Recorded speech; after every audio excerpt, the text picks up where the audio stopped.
բանի վրա եմ ուզում մեր ուշադրությունը հրավիրել։ Այսօր եւ ոչ միայն այսօր տարիներով մեզ մեղադրում են, թե մենք մեր ինքնությունից շեղվում ենք, թե մենք մեր երկիրը մեր ինքնությունից շեղում ենք, ոչ Հայաստանի պատմության մեջ ոչ մի անգամ նախորդ 35 տարիների ընթացքում պատմամշակութային հուշարձանների մեր ազգային եւ պետական արժեքները վերականգնելու վրա այնքան միջոցներ չեն ծախսվել, այնքան հուշարձաններ չեն փրկվել ավերումից, ինչպես դա տեղի է ունեցել վերջին 8 տարիներին։ Եվ սա ոչ թե պատահականություն է, սա մեր ռազմավարությունն է, մի ընկալմամբ եւ մի տարբերությամբ, որովհետեւ մենք համոզված ենք եւ այդ համոզմունքը գալիս է մեր պատմությունը ուսումնասիրելուց, մեր պատմությունը ընթերցելուց։ Ընդհանրապես ես ձեզ մի գաղտնիք եմ ուզում, այսինքն գաղտնիք էլ չի, 100 անգամ ասել եմ։ Վերջին տարիների մեր քաղաքականությունները ամբողջը ուղիղ կապված են մեր պատմության հետ։ Հատկապես 2020 թվականի իրադարձություններից հետո ես հարկ եմ համարել ընթերցել եւ վերընթերցել հայ ժողովրդի պատմությունը, փորձելու հասկանալ, թե ինչու ենք մենք ամեն անգամ նույն ցիկլի մեջ ընկնում, ինչու է մեր պատմությունը անընդհատ կրկնվում, ինչու ենք մենք անընդհատ նույն ողբերգությունների մեջ հայտնվում։ Եվ այդ պատմության ընթերցումը եւ վերընթերցումը, պատմության վերլուծությունը, պատմության քննությունն է մեզ բերել են որոշումներին, որ մենք կայացրել ենք, ինձ բերել են որոշումներին, որ ես կայացրել եմ, եւ ես ուրախ ու հպարտ եմ, որ այսօր կարող եմ ասել ձեզ, որ մեզ հաջողվել է միասին, անցնելով դժվարությունների, անցնելով ողբերգությունների, անցնելով դժոխքի միջով, մենք ի վերջո Հայաստանի Հանրապետությունը, Հայաստանը եւ մեր ժողովրդին դուրս ենք բերել այն աղետաբեր ցիկլից, որի վերջում պետության եւ ժողովրդի կործանումն է։ Մենք դուրս ենք եկել այդ ցիկլից եւ մտել ենք մի օրակարգի մեջ, որը ոչ թե մաքարման եւ գոյատևման է, այլ որը զարգացման եւ բարեկեցության է։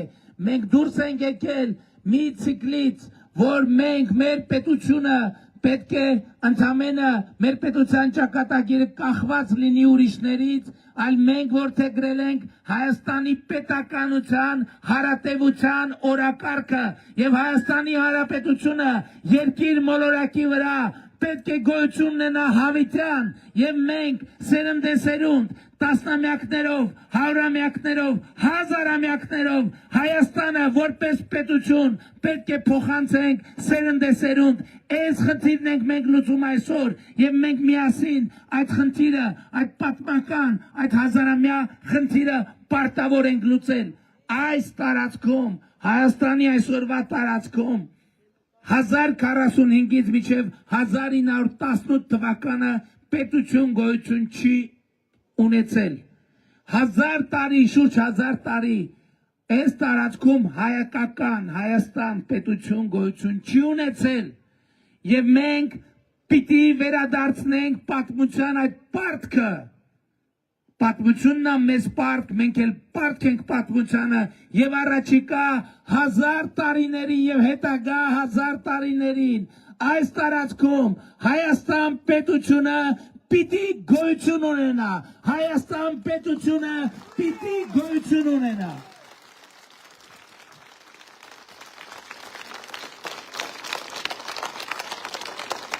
Ինչ որոշում դուք գիտեք, ինչի մասին ես խոսում եմ, ինչ որոշումներ ես կայացնում եմ, ինչ արել եմ, ինչի համար ինձ մեղադրել են 2018 թվականից ի վեր, ամեն ինչ բացարձակ, ամեն ինչ իմ բոլոր մտքերը, որոշումները, զգացումները, արարքները գեր կենտրոնացած են եղել մի նպատակի վրա։ Մենք չպետք է ոչ միայն թույլ տանք Հայաստան պետության կործանումը։ Ես ձեզ ուղիղ եմ ասում ժողովուրդ, 2018 թվականին երբ ես ստանձնել եմ Հայաստանի Հանրապետության վարչապետի պաշտոնը, Հայաստան պետության ավարտի ժամանակացույցը ոչ միայն միացված է եղել, այլև այդ ժամանակացույցը մոտենալիս է եղել իր ավարտին, ձեր աջակցությամբ, ձեր շնորհիվ, ձեր իմաստնության, համբերության, լայնախոհության շնորհիվ մեզ հաջողվել է ոչ միայն կանգնեցնել այդ ժամացույցը, մեզ հաջողվել է ջարդուփշուր անել այդ ժամացույցը եւ Հայաստանի Հանրապետությունը երկիր մոլորակի վրա, Հայաստան պետությունը երկիր մոլորակի վրա պետք է գոյություն ունենա հավիտյան տասնյակ, հարյուրավոր, հազարավոր տարիներով եւ մենք խնդիրը այդ խնդիրն է, որ լուծում ենք այսօր եւ իմ բոլոր մտքերը եւ որոշումները, իմ բոլոր քայլերը գերկենտրոնացած են եղել այս գետ, այս ամենանպատակի վրա Հայաստան պետությունը պետք է գոյություն ունենա հավիտյան, Հայաստան պետությունը պետք է գոյություն ունենա հավիտյան։ Ջուրդ, վերջին օրերին մեր քաղաքական կյանքը լրտեսական բլոկբաստեր է հիշեցնում։ Պարզվում են փաստեր, իրադարձություններ, իրողություններ։ Հիմա էլ պարզվում է, որ կալուգացի ձեզ հայտնի օլիգարխը օտարերկրյա հատուկ ծառայության աշխատակից է։ Հաջորդ փաստը ընդհանրապես պատերազմի եռագլուխ կուսակցությունը մենք կարող ենք ռեբրենդինգի ենթարկել եւ անվանել լրտեսական եռագլուխ կուսակցության կամ եռալրտեսական կուսակցություն։ Ես ուզում եմ ձեզ հիշեցնել, որ ընդամենը տարիներ առաջ, 2 տարի առաջ էր կարծեմ, դες կալուգացու հարցը պարզ է, այսինքն այնպիսի անառարկելի փաստեր կա, նրանք չեն էլ համարձակվում, ասեն, որ դատի կտան, որտեվ ինչը դատի տան։ Նա հարաբերակված փաստեր այնքան ակնհայտ եւ անառարկելի են, երկրորդն է դատի տալը միայի բա, այդ դատը պարտվելը արդեն պեչատը ճակատին խփելը։ Բա ինչի չեն դատի տալիս, բա պետության դեմ, Հայաստանի Հանրապետության դեմ, ընկել էին միջազգային արբիտրաժները հեծի գործով, մի հատ էլ ասում էին էս ենք անելու, գնացին եւ արբիտրաժում նույնպես հեծի գործով պարտվեցին, որովհետեւ եկել են ասում են ուժեղը դուք չեք, ուժեղը պետությունն է, ուժեղը Հայաստանի Հանրապետությունն է, չի կարող որևէ մեկը Հայաստանի Հանրապետությունում լինել ավելի ուժեղ, քան Հայաստանի Հանրապետությունը, որովհետև Հայաստանի Հանրապետությունը տեր ունի, ուժեղ տեր ունի, եւ այդ տերը Հայաստանի Հանրապետության քաղաքացին է, Հայաստանի Հանրապետության ժողովուրդը։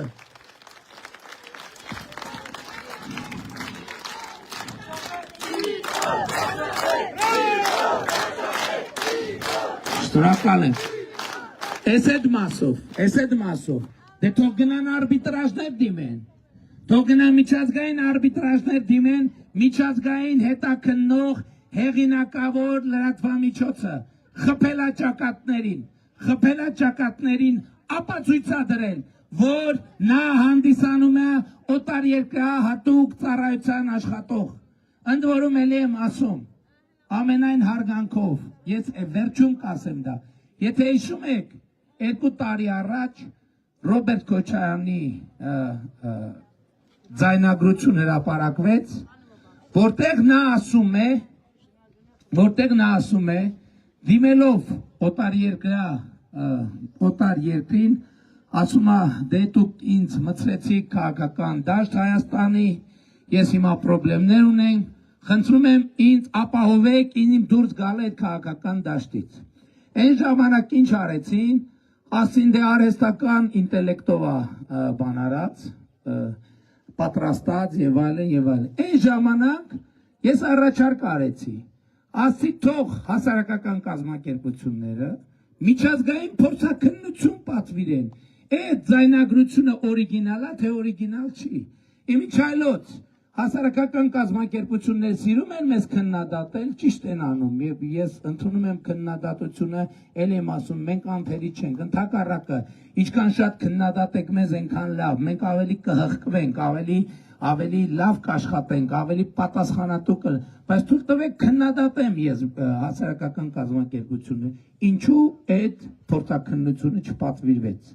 ինչու Ռոբերտ Քոչարյանի փորձաքննությունը չպատվիրվեց, ես ասում եմ պատասխանատու, որպես Հայաստանի Հանրապետության վարչապետ, երաշխավորում եմ, որ դա օրիգինալ ձայնագրություն է, որ երաշխավորում եմ,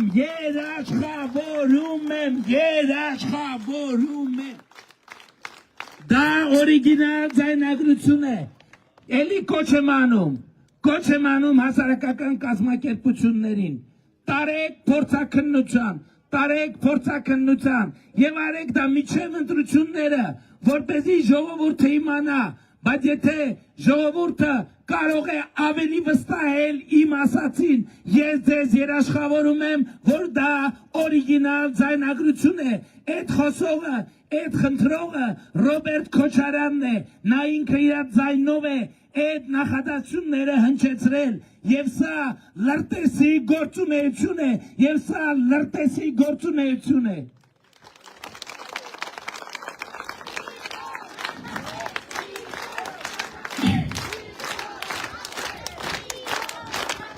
Մենք երեք հրապարակված տեղեկություններից իմացանք, որ նույնն է ըստ էության, ասենք եթե բանը Կալուգացի օլիգարխը B կլասի գործակալա լրտեսա, իմացանք, որ ԲՀԿ-ի ղեկավար Ծառուկյանն էլ Չ կլասի լրտեսա, բայց մեկ այլի լրտեսա։ Երեք նայում եմ ասում, չգիտեմ ինչ արել մեր ասածների մասին լրագրողները բան են ուզում, մեկնաբանություն են ուզում, ասում դե գիտեք ինչ, ես չեմ իջնում այդ մակարդակին, բան չեմ ասում։ Ստեղ պրոբլեմը գիտեք որն է իր այդ կապված։ Ախր դու իրոք չես կարա իջնես այդ մակարդակի, որովհետև քո մակարդակը այնքան ցածր է, որ դու իջնելու տեղ չունես, հակառակ դեպքում դու իջնեի։ Իջնելու համար դու պետքա գետինը մտնես, այսինքն գետնի վրա պետքա չերևաս, որովհետև քո մակարդակը պլինդուսի ցածր է։ Եվ հիմա ժողովուրդ ջան, ուրիշ բաներ են բացվում եւ բացահայտվում։ Ես առիթ ունեցել եմ ասելու, որ գործերով պարզվել է եւ այլևս Ծառուկյանի փեսա, Կոտայքի նախկին մարզպետ, Կարապետ Գուլոյանի առանձնատունը, այլևս առանձնատուն էլ ասում եմ, դե գիտեք էլի իրանց այդ բաները տենց մի, ասենք 700 մետր 825-ի վրա, ասենք խոհանոց, ենթադրենք մի կիլոմետրը 1.5 կիլոմետրի վրա ննջարան, ասենք 7 կիլոմետրը 8 կիլոմետրի վրա ճաշասենյակ, բան սենց էլի, այդ մարդիկ թալանով դա կառուցել էին, հույսով, որ վայելելու են, վայելելու են, բայց ոչ թե իրենք, այլ Հայաստանի Հանրապետության ժողովուրդը, որովհետև դա այլևս հիմա վերջնական անշրջելիորեն Հայաստանի Հանրապետության ժողովրդի սեփականությունն է, բայց այդ Գուլոյան, Ծառուկյան, մաֆիան դեռ նոր պտի իր հատուցմանը հասնի, եւ ես ինչպես 2021 թվին ձեզ խոստացա, որ Զանգեզուրի պղնձամոլիբդենային կոմբինատի հետ կապված պրոցեսներ են լինելու, հիմա ձեզ ուղիղ ասում եմ, շատ շուտով Ծառուկյան ԲՀԿ ղեկավարի բիզնես ողնաշարը Արարատի ցեմենտի գործարանը լինելու է պետական եւ պատկանելու է Հայաստանի Հանրապետությանը, որովհետեւ այդ Գուլոյան, Ծառուկյան, մաֆիայի մախինացիան բացահայտվել է եւ Հայաստանի Հանրապետության կառավարությունը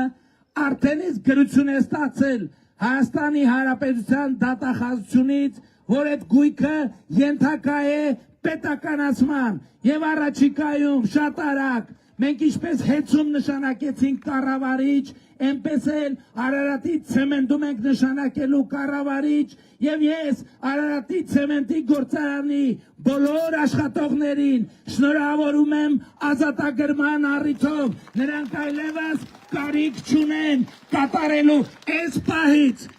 պահից ես ասում եմ, նրանք Ծառուկյանի, Գուլոյանի որևէ հրահանգ կատարելու կարիք չունեն, որովհետև նրանց գործատուն այլևս Հայաստանի Հանրապետությունն է, ուրեմն հետևեք Հայաստանի կառավարության հրահանգներին եւ այլևս Արարատ ցեմենտը շատ շուտով դե յուրե վերադարձվելու է Հայաստանի Հանրապետության ժողովրդին։ Եվ ես ուզում եմ ձեզ հիշեցնել, ժողովուրդ, 2018 թվականից 2026 թվականը Զանգեզուրի պղնձամոլիբդենային կոմբինատը պետական բյուջե 300 միլիարդ դրամով ավել փողավճար է, 300 միլիարդ, քան նախորդ 8 տարում։ Նախինում է ուն են գնացել այդ փողերը, գնացել են եռագլուխ մաֆիայի գրպանը, մենք 2018, բայց ուրիշ բան եմ ասում, հիմա այս ինֆորմացիաները իմանալով ժողովուրդ, հիմա հասկանում եք ինչ հետ եմ ես գործ ունեցել 2018 թվականից։ Հիմա հասկանում եք, հիմա ասել չլնի, եկել են ասում ուժեղը, դուք ինչ ուժեղ, դուք պապայի բալիկներ եք, որ ձեր իրեք հետ ձերից թաթիկից բռնած, այսինքն Թատիկից չէ, մեր բարբարում մի հատ բան կա, չէ, լավ բար կա, շլինգ, էդ եմ, բա մերն անթանուր, մերը ես նկատի ունեմ, ես ենք էլի, քոնի բարբարը նկատի ունեմ, բա, ենթադրում եմ բանում գորիսի կողմերն էլ կլնի էդ նույն բարը, սենց, ասենք ձեր շլինգից բռնած տանում են ստեղ, տանում են ընդեղ, սենց, բանի նման, Բուշլաթի նման, դուք ինչ ուժեղ եք, դուք ինչ ուժեղ, դուք բուշլաթի նման ձեզ շպրտում են գցում ստեղ, ձեզ շպրտում են գցում ստեղ, բայց ձեր վերջին բուշլաթի հանգրվանի հարցը որոշելու է Հայաստանի Հանրապետության ժողովուրդը 2026 թվականի հունիսի 7-ին։